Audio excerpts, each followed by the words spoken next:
ദൈവത്തിൻ്റെ അതിപരിശുദ്ധ നാമം വാഴ്ത്തപ്പെടുമാറാകട്ടെ. ഒരു വർഷം കൊണ്ട് വേദപുസ്തകം വായിച്ചു തീർക്കുന്ന പദ്ധതിയാണിത്. ഇതിലേക്ക് നിങ്ങളെല്ലാവരെയും യേശുവിൻ്റെ നാമത്തിൽ സ്വാഗതം ചെയ്യുന്നു. ഇന്ന് രണ്ടാമത്തെ ദിവസമാണ്. ഉൽപ്പത്തി പുസ്തകം 4-ാമത്തെ അധ്യായം. അനന്തരം മനുഷ്യൻ തൻ്റെ ഭാര്യയായ ഹവ്വായെ പരിഗ്രഹിച്ചു. അവൾ ഗർഭം ധരിച്ചു, കയീനെ പ്രസവിച്ചു. യഹോവയാൽ എനിക്കൊരു പുരുഷപ്രജ ലഭിച്ചു എന്ന് പറഞ്ഞു. പിന്നെ അവൾ അവൻ്റെ അനുജനായ ഹാബേലിനെ പ്രസവിച്ചു. ഹാബേൽ ആട്ടിടയനും കയീൻ കൃഷിക്കാരനും ആയിത്തീർന്നു. കുറേ കാലം കഴിഞ്ഞിട്ട് കയീൻ നിലത്തെ അനുഭവത്തിൽ നിന്ന് യഹോവയ്ക്ക് ഒരു വഴിപാട് കൊണ്ടുവന്നു. ഹാബേലും ആട്ടിൻകൂട്ടത്തിലെ കടിഞ്ഞൂലുകളിൽ നിന്ന്, അവയുടെ മേധസ്സിൽ നിന്ന് തന്നെ ഒരു വഴിപാട് കൊണ്ടുവന്നു. യഹോവ ഹാബേലിലും അവൻ്റെ വഴിപാടിലും പ്രസാദിച്ചു, കയീനിലും അവൻ്റെ വഴിപാടിലും പ്രസാദിച്ചില്ല. കയീന് ഏറ്റവും കോപമുണ്ടായി, അവൻ്റെ മുഖം വാടി. എന്നാറെ യഹോവ കയീനോട്, നീ കോപിക്കുന്നതെന്തിന്? നിന്റെ മുഖം വാടുന്നതുമെന്ത്? നീ നന്മ ചെയ്യുന്നുവെങ്കിൽ പ്രസാദം ഉണ്ടാകുകയില്ലയോ? നീ തിന്മ ചെയ്യുന്നുവെങ്കിലോ പാപം വാതിൽക്കൽ കിടക്കുന്നു, അതിൻ്റെ ആഗ്രഹം നിങ്കിലേക്കാകുന്നു. നീയോ അതിനെ കീഴടക്കണം എന്ന് കൽപ്പിച്ചു. എന്നാറെ കയീൻ തൻ്റെ അനുജനായ ഹാബേലിനോട്, നാം വയലിലേക്ക് പോക എന്ന് പറഞ്ഞു.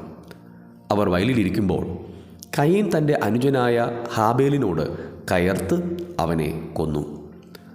പിന്നെ യഹോവ കയീനോട്, നിന്റെ അനുജനായ ഹാബേൽ എവിടെ എന്ന് ചോദിച്ചതിന്, ഞാൻ അറിയുന്നില്ല, ഞാൻ എൻ്റെ അനുജൻ്റെ കാവൽക്കാരനോ എന്ന് അവൻ പറഞ്ഞു.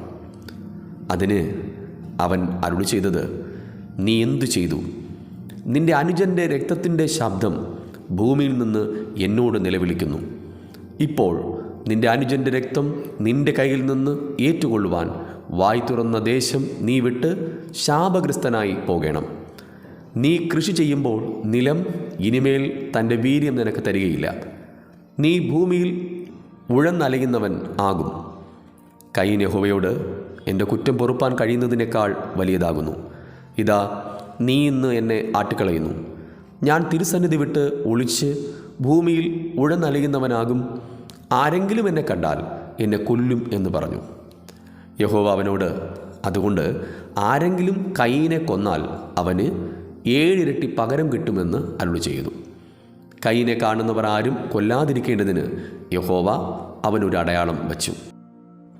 അങ്ങനെ കയീൻ യഹോവയുടെ സന്നിധിയിൽ നിന്ന് പുറപ്പെട്ട് ഏദെന് കിഴക്ക് നോദ് ദേശത്ത് ചെന്ന് പാർത്തു. കയീൻ തൻ്റെ ഭാര്യയെ പരിഗ്രഹിച്ചു. അവൾ ഗർഭം ധരിച്ചു, ഹാനോക്കിനെ പ്രസവിച്ചു. അവനൊരു പട്ടണം പണിതു, ഹാനോക്ക് എന്ന് തൻ്റെ മകൻ്റെ പേരിട്ടു. ഹാനോക്കിന് ഈരാദ് ജനിച്ചു. ഈരാദ് മെഹൂയയേലിനെ ജനിപ്പിച്ചു. മെഹൂയയേൽ മെതൂശയേലിനെ ജനിപ്പിച്ചു. മെതൂശയേൽ ലാമക്കിനെ ജനിപ്പിച്ചു. ലാമക്ക് 2 ഭാര്യമാരെ എടുത്തു. ഒരുത്തിക്ക് ആദാ എന്നും മറ്റവൾക്ക് സില്ല എന്നും പേർ. ആദാ യാബേലിനെ പ്രസവിച്ചു. അവൻ കൂടാരവാസികൾക്കും പശുപാലകന്മാർക്കും പിതാവായിത്തീർന്നു. അവൻ്റെ സഹോദരന് യൂബാൽ എന്നു പേർ. ഇവൻ കിന്നരവും വേണുവും പ്രയോഗിക്കുന്ന എല്ലാവർക്കും പിതാവായിത്തീർന്നു. സില്ല തൂബൽ കയീനെ പ്രസവിച്ചു. അവൻ ചെമ്പുകൊണ്ടും ഇരുമ്പുകൊണ്ടുമുള്ള ആയുധങ്ങളെ തീർക്കുന്നവനുമായിത്തീർന്നു. തൂബൽ കയീൻ്റെ പെങ്ങൾ നയമ. ലാമക്ക് തൻ്റെ ഭാര്യമാരോട് പറഞ്ഞത്, ആദയും സില്ലായും ആയുള്ളവരെ, എൻ്റെ വാക്ക് കേൾപ്പിൻ. ലാമക്കിൻ ഭാര്യമാരെ, എൻ്റെ വചനത്തിന് ചെവിതരുവിൻ. എൻ്റെ മുറിവിന് പകരം ഞാനൊരു പുരുഷനെയും എൻ്റെ പരുക്കിന് പകരം ഒരു യുവാവിനെയും കൊല്ലും. കയീനു വേണ്ടി 7 ഇരട്ടി പകരം ചെയ്യുമെങ്കിൽ ലാമക്കിന് വേണ്ടി 77 ഇരട്ടി പകരം ചെയ്യും. ആദാം തൻ്റെ ഭാര്യയെ പിന്നെയും പരിഗ്രഹിച്ചു. അവളൊരു മകനെ പ്രസവിച്ചു. കയീൻ കൊന്ന ഹാബേലിന് പകരം ദൈവം തനിക്ക് മറ്റൊരു സന്ധ്യതയെ തന്നു എന്ന് പറഞ്ഞ് അവന് ശേത്ത് എന്ന് പേരിട്ടു. ശേത്തിനും ഒരു മകൻ ജനിച്ചു. അവന് ഏനോശ് എന്ന് പേരിട്ടു. ആ കാലത്ത് യഹോവയുടെ നാമത്തിലുള്ള ആരാധന തുടങ്ങി.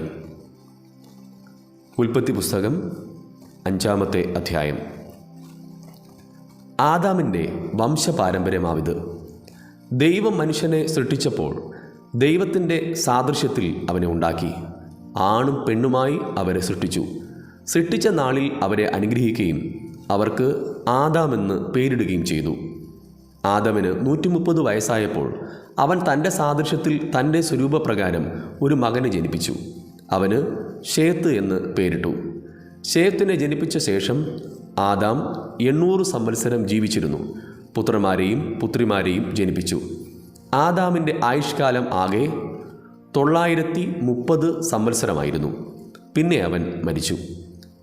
ശേത്തിന് 105 വയസ്സായപ്പോൾ അവൻ ഏനോശിനെ ജനിപ്പിച്ചു. ഏനോശിനെ ജനിപ്പിച്ച ശേഷം ശേത്ത് 807 സംവത്സരം ജീവിച്ചിരുന്നു. പുത്രന്മാരെയും പുത്രിമാരെയും ജനിപ്പിച്ചു. ശേത്തിൻ്റെ ആയുഷ്കാലം ആകെ 912 സംവത്സരമായിരുന്നു. പിന്നെ അവൻ മരിച്ചു. ഏനോശിന് 90 വയസ്സായപ്പോൾ അവൻ കേനാനെ ജനിപ്പിച്ചു. കേനാനെ ജനിപ്പിച്ച ശേഷം ഏനോശ് 815 സംവത്സരം ജീവിച്ചിരുന്നു. പുത്രന്മാരെയും പുത്രിമാരെയും ജനിപ്പിച്ചു. ഏനോശിൻ്റെ ആയുഷ്കാലം ആകെ 905 സംവത്സരമായിരുന്നു. പിന്നെ അവൻ മരിച്ചു. കേനാന് 70 വയസ്സായപ്പോൾ അവൻ മഹലലേലിനെ ജനിപ്പിച്ചു. മഹലലേലിനെ ജനിപ്പിച്ച ശേഷം കേനാൻ 840 സംവത്സരം ജീവിച്ചിരുന്നു. പുത്രന്മാരെയും പുത്രിമാരെയും ജനിപ്പിച്ചു. കേനാൻ്റെ ആയുഷ്കാലം ആകെ 910 സംവത്സരമായിരുന്നു. പിന്നെ അവൻ മരിച്ചു. മഹലലേലിന് 65 വയസ്സായപ്പോൾ അവൻ യാരെദിനെ ജനിപ്പിച്ചു. യാരെദിനെ ജനിപ്പിച്ച ശേഷം മഹലലേൽ 830 സംവത്സരം ജീവിച്ചിരുന്നു. പുത്രന്മാരെയും പുത്രിമാരെയും ജനിപ്പിച്ചു.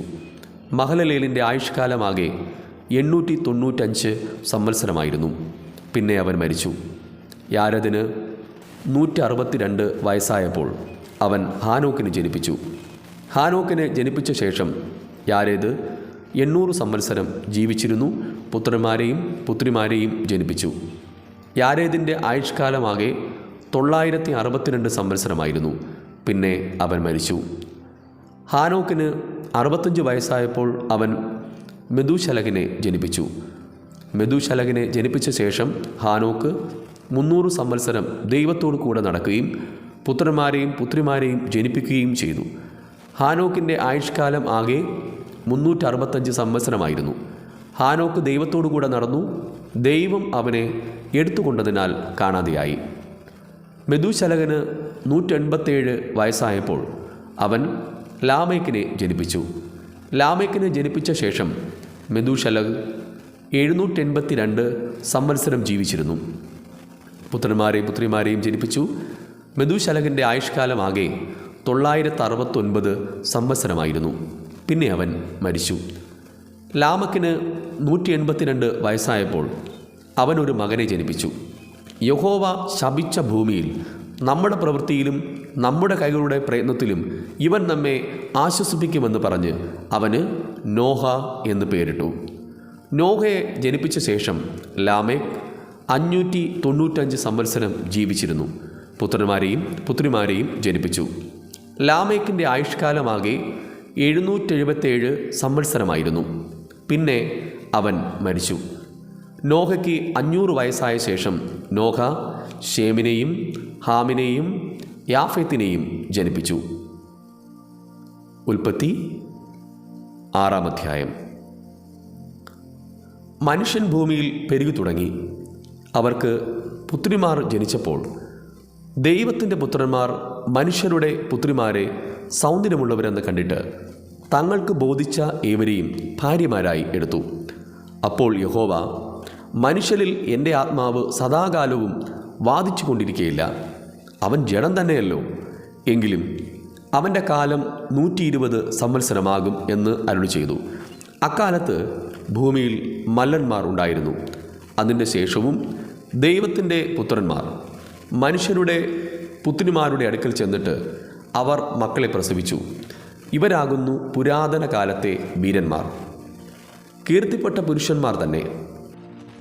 ഭൂമിയിൽ മനുഷ്യൻ്റെ ദുഷ്ടത വലിയതെന്നും അവൻ്റെ ഹൃദയവിചാരങ്ങളുടെ നിരൂപണമൊക്കെയും എല്ലായ്പ്പോഴും ദോഷമുള്ളതത്രയെന്നും യഹോവ കണ്ടു.